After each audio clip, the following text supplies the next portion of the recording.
शिरखेड police स्टेशनचे ठाणेदार सचिन लुले यांच्या मार्गदर्शनात शिरखेड पोलीस स्टेशनच्या आवारात शांतता कमिटी सदस्य व पोलीस पाटलाची संयुक्त बैठक घेण्यात आली होती। बकरी ईद महोत्सवाच्या निमित्ताने शांतता व व्यवस्था ठेवण्याचे आवाहन या बैठकीतून करण्यात आले। बंदी आहेच, परंतु ते बकरा विक्रा जे काय आहे ते स्लॉटर हाऊसमध्ये कापायला पाहिजे। म्हणजे जे परमिट असतात ना कत्तलखाने, आता इथून मला आणि नंतर त्याचं ते मांस वगैरे घेऊन मग तू घरी येऊन त्यांना ते काय वाटायला का पाहिजे असं त्याची हे आहे।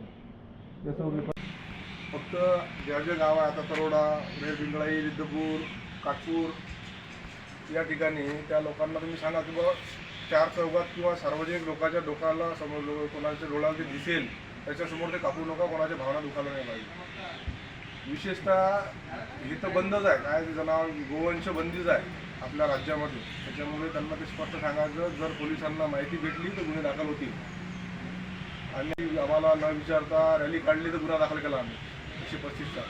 कोणतं गाव रे? तरोडालाच केला ना। यांनी फोन पण केला होता, यांनी पण त्यांना दिलं। अडवत आहेत ना ते, पण तुम्ही अडवलं ना, गाव अडवचं आहे ते। त्यांना सांगितलं की तुम्ही रॅली काढू नका, तुमचा जो हे बघा डीजे आणणार म्हणजे सगळ्या गोष्टीचं परमिशन लागतं। आता पोलीस विभाग त्याचप्रमाणे या महोत्सवादरम्यान गावागावात पोलीस प्रशासनाचे बारीक लक्ष राहणार असून कुठेही शांतता व सुव्यवस्था बिघडणार नाही, याकरिता गावातील पोलीस पाटलांनी देखील सतर्क राहून प्रत्येक हालचालीवर बारीक लक्ष ठेवून कुठल्याही प्रकारची विपरीत घटना आढळल्यास तात्काळ पोलीस प्रशासनाला सूचित करण्याचे आवाहन या बैठकीतून करण्यात आले।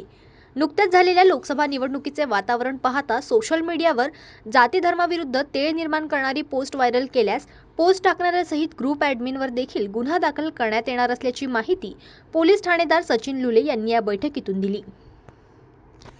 जनमत लाईव्ह न्यूजसाठी मोर्शीमधून सोमेश्वर शहाणे यांची रिपोर्ट।